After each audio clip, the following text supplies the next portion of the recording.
Yeah, we got the Ag Pro truck over there, the hood up. We broke it. Happens.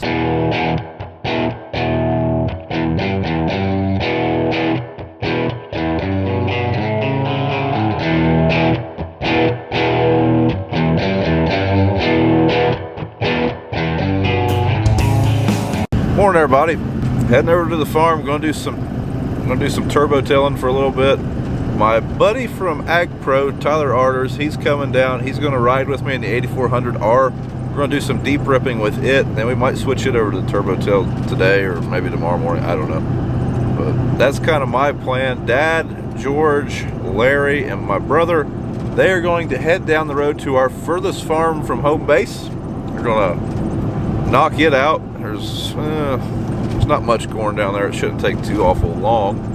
And then we will have, after they get that place done, we'll have less than 90 acres of corn left. Well, it didn't take long. Change of plans. Tyler just texted me. He'll be here in about 25-30 minutes. We'll come over to the grain bins, check grain bin levels, since I appear to be the only one that's not scared of heights. And he should be here by the time I get done doing that.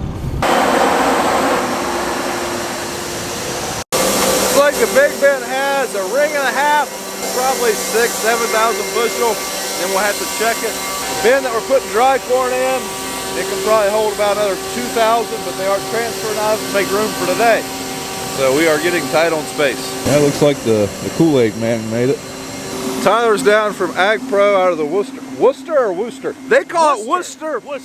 I guess they have roosters up there too instead of roosters. But anyways, Tyler and I went to ATI together back in the day. Hell, 10 years ago. Yeah, 10 years ago now. But now he's peddling this green stuff. I call him the Kool-Aid man. Yep, got some in the truck. All right, the other day when I was playing around with this thing and didn't have any guidance because there wasn't an antenna on it. Lindsay, he's the precision. I don't want to use the wrong terminology. If this was Ag Leader, we'd call it the precision guy, but AMS. AMS, okay. He just put the antenna on it, and now we should have guidance, right? Yep.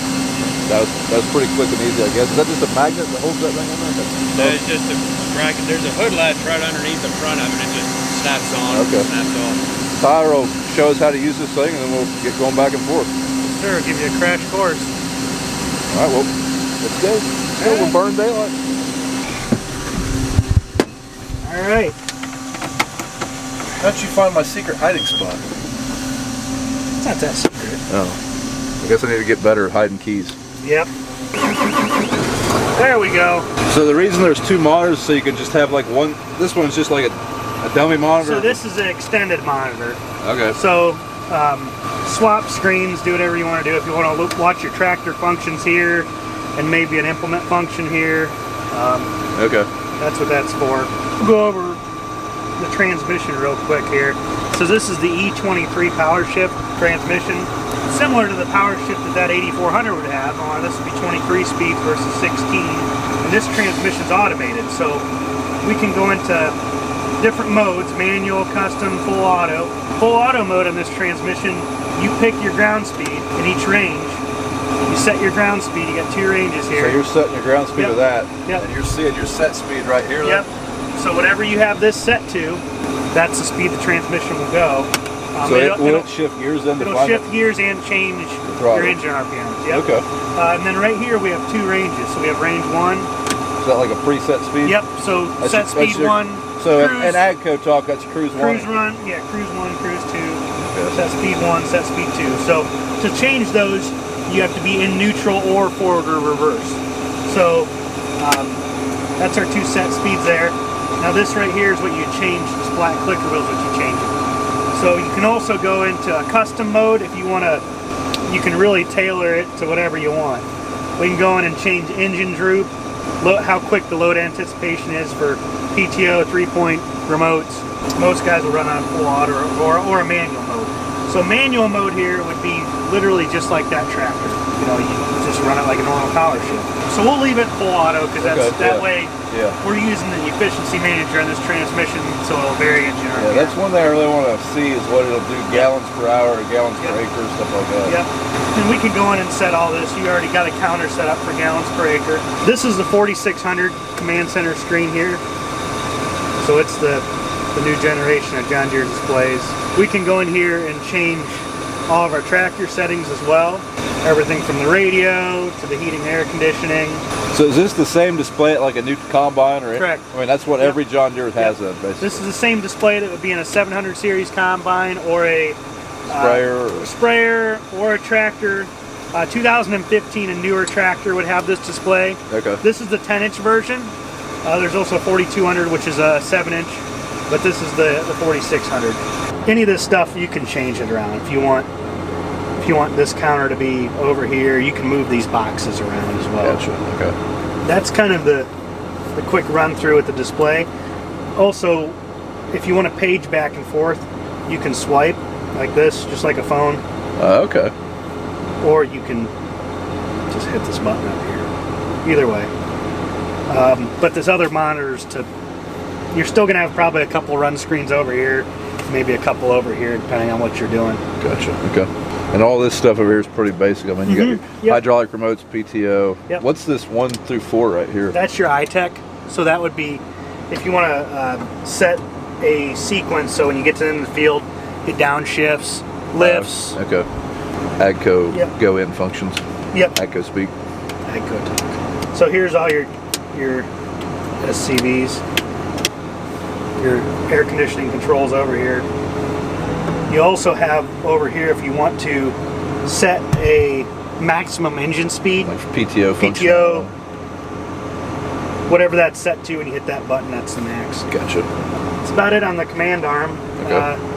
Up here we got our mirrors and heated mirror. Wipers, side wiper. And then up here on the column, you just got your lights. And Yep, you got your lights. Now, the real question, where's the refrigerator? There you go. Oh, there is a refrigerator. Oh, there's no Kool-Aid. Dang it. Thought there'd be green Kool-Aid in there. You know how to use that? Exact same as that one. So, and you don't need to use the clutch if you don't want to. You can.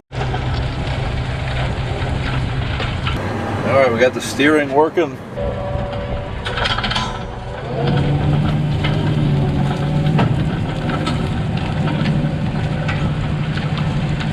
Made a few passes, unfortunately, with a 5-shank ripper. It's only 12.5 feet wide, so we haven't done a lot of acres. In fact, I don't even know if we've done 0.88. No, what's the counter? No, we haven't done that much yet. We haven't done much yet, but I kind of like the controls of the machine. I don't know about having this stuff right here, like your climate control and everything, just because there's something else here. Like, I'm used to it being, well, on the Challenger, it's on the steering wheel. The other Challenger sits overhead. So I don't know if I like that or not just yet. What is this, the 23, or what transmission is this? This is the E23. I mean, it's doing pretty good. It's kind of has a lot of functionality similar to a CVT, only different, if that makes sense. But we're only running 1,280, 1,300 RPMs. It's hunting the appropriate RPMs to maintain the ground speed I've selected, like it's kind of like an IVT or a CVT. But, I mean, this ripper, it's just walking all over the place with it. It's not pulling it down at all. So, I don't know. Really should probably put this on the Turbo Max to kind of get a power. Yeah, you can see right here the engine power we're using. Yeah, we're using none. Not hardly any. All right, so see this blue line around the screen? The screen just dinged. Made some kind of John Deere noise, I don't know. Yep. But Lindsay, the GPS guy, he is sitting in his truck across the road. Tyler said that just means he's monitoring the tractor. He's tied into it. Mm-hmm. He can tell basically anything this tractor's doing from a data standpoint. So if we were, say we're out in the field here having an issue and Lindsay was back to dealership, he could get into the screen and watch what we're doing. If we had a problem, he could walk us through it. He can't make changes from his computer, but he can monitor everything.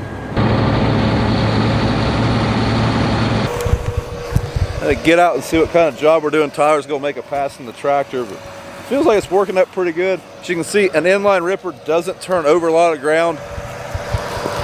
We're just picking that ground up, moving it, and dropping it right back down.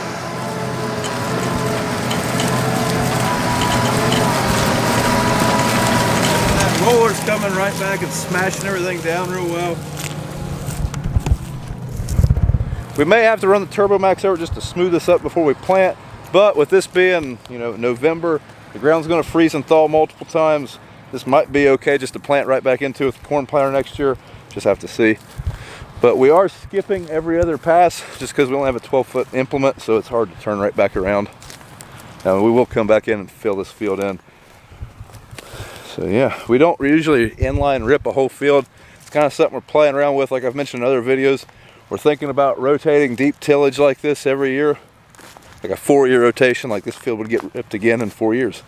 Or we're thinking about doing strip till, which, you know, if we did strip till, a field would get strip tilled every 2 years when it would be going into corn. So kind of playing around with that a little bit.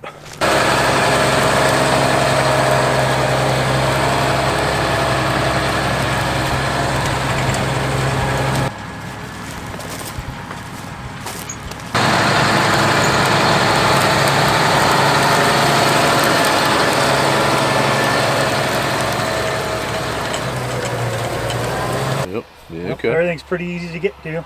Yeah, I mean, I was just telling Tyler, I mean, where they check the oil, same spot as our 8400. I think it's been the same spot for the last 25 years. Yeah. On them.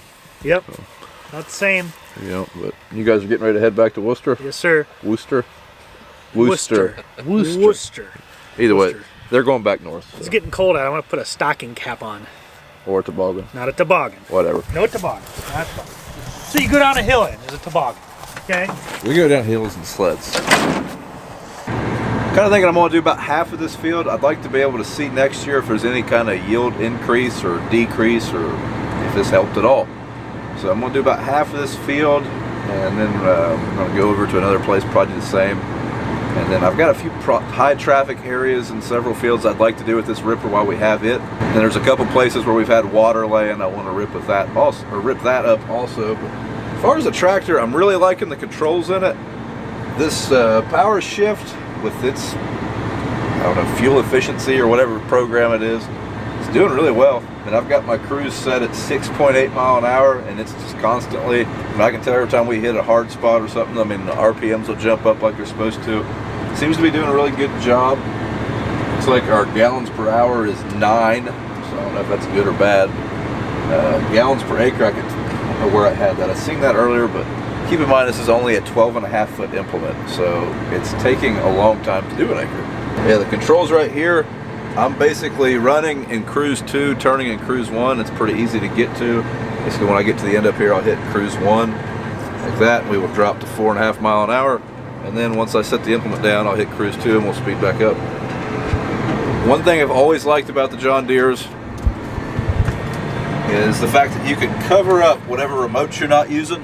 That's just really nice. I mean, if you got your auger folded out, you can cover it up, so if you're unloading on the truck or something, you don't have to worry about accidentally folding your auger down into mid unload. That's not good when you do that. We've got plenty of government juice, but I guess we're gonna need some dinosaur bones. We're about out of diesel.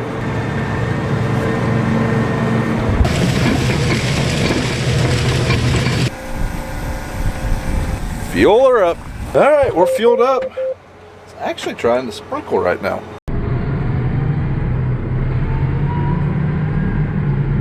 All right, guys, work on this 36-acre field. According to our cell phones, we're supposed to be getting rain in about 15 minutes. Hopefully that's a lie. Wasn't any rain in the forecast earlier today, or last night. So we'll get done what we can get done while we can get it done here. The sun's shining, but there is a fairly ominous skyscape off to the west.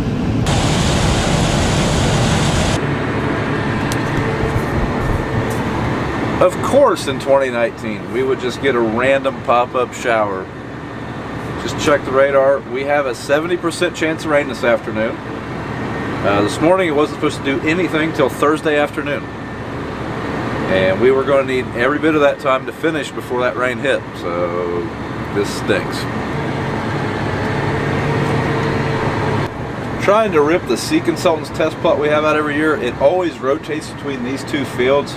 And I feel like with it being a plot, it gets a lot of traffic on it. I feel like there's a lot more compaction there. I know after the plot we can always feel the waves to the field from the plot, so try to bust that up while I can. It is trying to rain.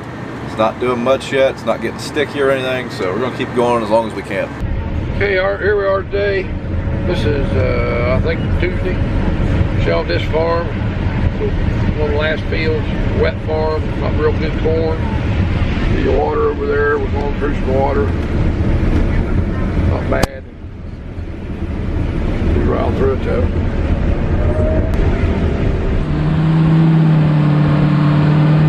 Just getting out, walking around.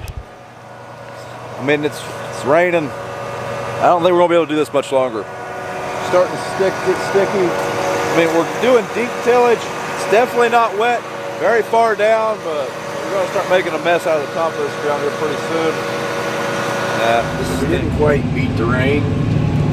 We got a nice little mud track through the field now. Got some decorations on the window. Luckily, we are just about done before the rain really cuts loose. So, kind of getting lucky here, I guess. But we get all this out of here and hopefully not bury a combine or bury a tractor or anything like that. No, guys, I think we're just gonna have to call it. I'm pretty upset about that. I really was enjoying running this tractor, and I hope it doesn't rain much and we can maybe run it tomorrow or hook it to the Turbo Max tomorrow. Like I said, I would like to try it on the Turbo Max, but so see, it just kind of sums up this year. Just when it's supposed to rain. A little sloppy.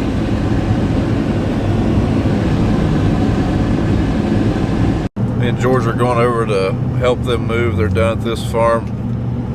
I think they were still harvested in this rain, but I don't know if we'll try to continue or not. It's not rained a lot. Ground's probably not any worse than it was, really. It might be a little tacky, but this fodder probably won't feed very good when it's got this much moisture on it. Hey, we finished up and the rain's actually just kind of almost stopped. It's sprinkling a little bit, so. Combine got a little muddy. But he's gonna leave a mud trail. What do you think? You'll wipe these wheels off for you, was that on the black? Yeah, I thought so. Well, we are rained out for the evening, but I need to climb bends and make sure we have room. That's going to be the hold up tomorrow. We may still be able to finish the corn, but getting rid of it might be a challenge. That's what we need to check. Because if we need to transfer grain, well, let's transfer some grain. It's a long way to the top. All right, we got half a ring in this bin, so that's probably like 3 loads, maybe 4. I don't know, I don't really want to top this bin off in the dark by myself. So I'm gonna climb up the dry bin right here, see how much space we got there. We might just top this thing off in the morning, I don't know. Well, we are not too bad on space for once, so that's a relief. Don't think we have to worry about transferring grain. Probably will first thing in the morning, but this thing's got enough room that it can run till midnight or so. So one of us will come over here before we go to sleep, shut her down, and then I think we'll be all right tomorrow. We have less than 100 acres of corn left. We have 60, so not much left. Unfortunately, there is a move in there, and those 60 acres are in 5 fields. But I think we can get it knocked out tomorrow. Well guys, that's it for tonight. Thanks for watching. If you like what you've seen, follow us on Instagram and Twitter at Brian's Farm Videos and Facebook at Brown Farms. And we'll see you tomorrow, which will hopefully be the last day of corn harvest.